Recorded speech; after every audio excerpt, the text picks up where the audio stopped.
Hello, this is Bobby at Copel TV Repair with a video today discussing the main boards that are based on all BN41. I don't see where it is on the board. I only see the 97 number, the 94 number, the BN41 should be somewhere. I'm going to put it in the title of the video once I find it, but they go in a number of different sizes of TV. They all have the same outflow. Some of the variations have a smaller connector here, and this particular one is from PN64F5500. Its brother here is from the PN60F5500, and what goes bad on those boards is usually the main processor. The boards have several high density ICs on them.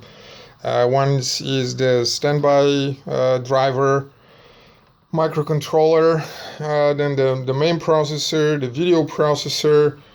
Those have the plasma logic board incorporated into them. That's the plasma logic board here, and that makes them a little bit tougher to repair and a little bit harder to test for people like us that have the tendency and utilize the ability to test certain boards over on different types of panels. Because the plasma logic is incorporated in the main board, this board will only work on this TV. This board will not work on this TV. You may end up frying the sustain boards if you put a board from a different size TV into yours, even though Samsung has incorporated some level of protection, so it may block. But I strongly recommend against testing boards from different sizes. Anyhow, what I want to say is what goes wrong? Well, the most common thing that goes often is the main processor, and the reason for that is there is no buffering from the HDMIs and the USBs that all go to there. If you look closely on the tracks from all the HDMIs go straight into the main processor, which means that anytime there is a power surge for whatever reason, in older designs and in more complicated designs and more expensive designs, there's usually a switch HDMI IC in between the HDMI and the main processor, and it selects which of the inputs is currently selected and passes it to the main signal, to the main processor. And when a surge hits, that IC usually gets burned, sometimes a few things around it. And it's an easier replacement usually, so much easier service. But as they optimize TVs more and more, they put more and more functionality onto the same IC, and that is cheaper, but has the drawback of exposing it more. So when an HDMI surge hits, the main processor gets affected. Now that board here, as you can see, said the HDMI is short. And the way you find that is you look at the HDMI data signals. They're twisted pairs. No,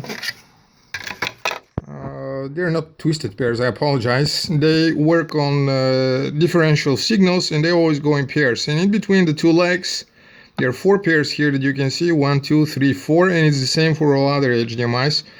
Usually in between the two legs there is a ground, so you should ignore that. And what you want to check is the resistance between ground and either one of those data signals. And they all should be the same and reasonably high, like 600, 700 ohms. And when they're hit and surge, surge has damaged the processor, it's usually very low ohms, 10, 5, 0, 15, 20, 100.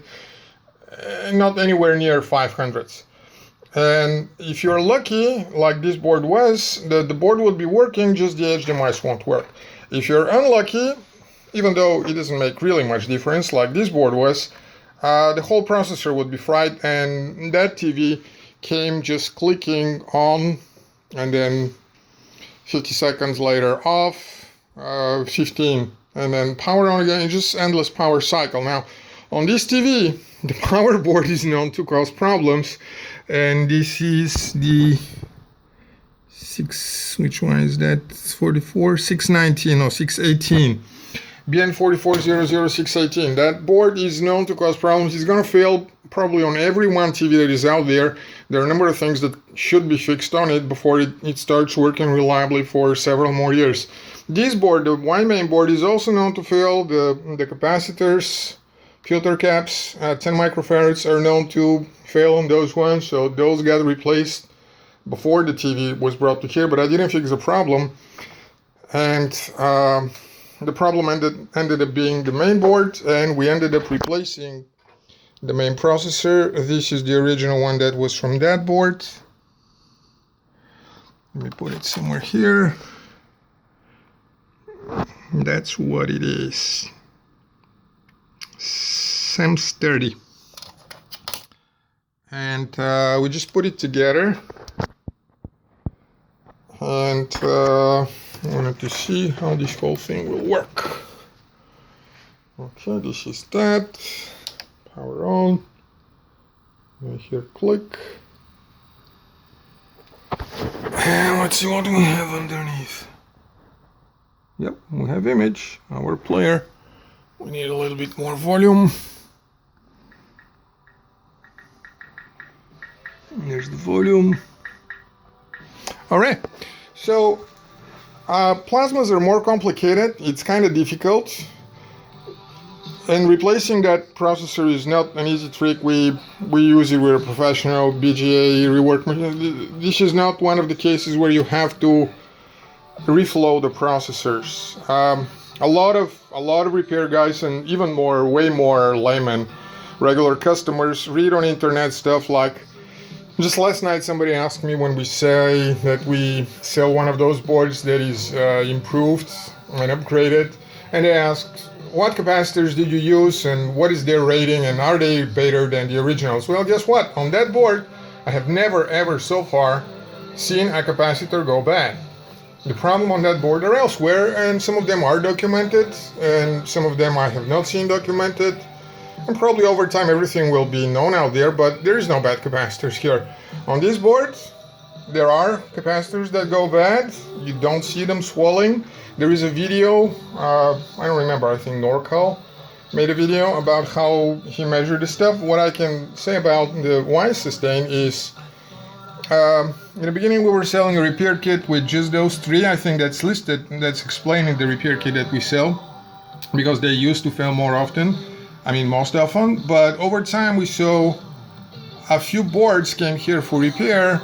We're replacing those didn't help, and troubleshooting led us to those two, which are the same. And then at least twice we have seen a board fail with MOSFETs busted. That's relatively rare, but we have seen it. And there was again one of I don't remember whether it was those or something, or maybe this one, I don't remember by now. But at that point we decided we will sell a repair kit with all of them.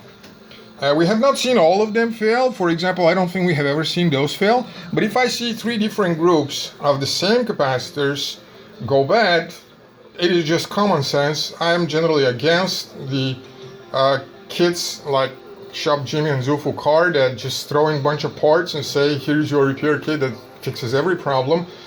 We tend to compose repair kits only from parts that we see fail. But in this case, we see the same parts on three different places causing trouble.